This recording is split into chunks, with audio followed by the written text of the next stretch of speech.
Isang magandang araw po sa ating lahat mga kaibigan.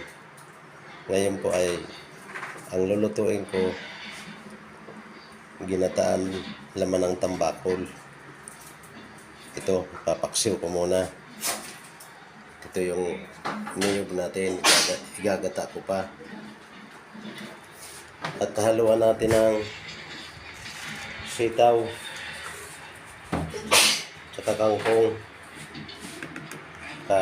may sili. Yan po mga kaibigan, samahan niyo ako sa aking pagluluto.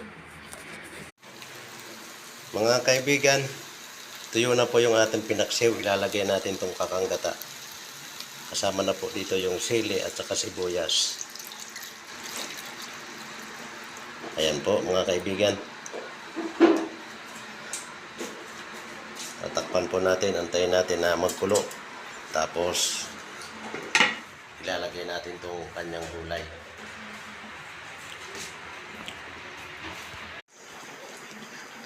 Mga kaibigan, kumukulo na po yung gata natin. Ilalagay na natin itong ating mga gulay. Ayan.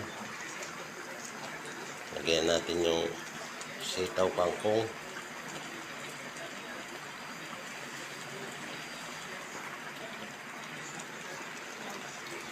Ayun.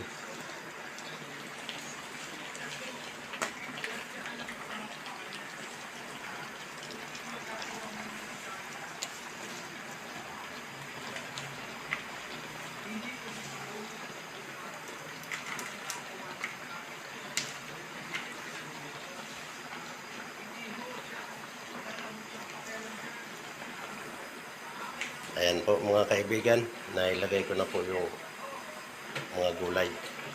Luto na po yung aking ginataang laman ng tambakol. Ito na po. Oh. Magsasaing na rin po ako. Shout out sa lahat ng mga followers and subscribers. Maraming salamat po sa inyo.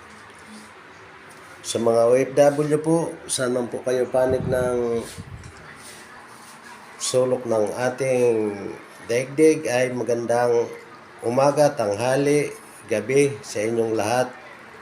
Ingat-ingat po kayo dyan. Sana po ay ligtas po kayo sa araw-araw na inyong mga gawain. Sa lahat po ng mga taga JP Laurel, Bulan, Sorsogon, shout out po. Diyan po sa mga Kakaos family sa JP Laurel, Bulan, Sorsogon, shout out. Valenzuela City, mga Manchos family, shout out po. Sa mga taga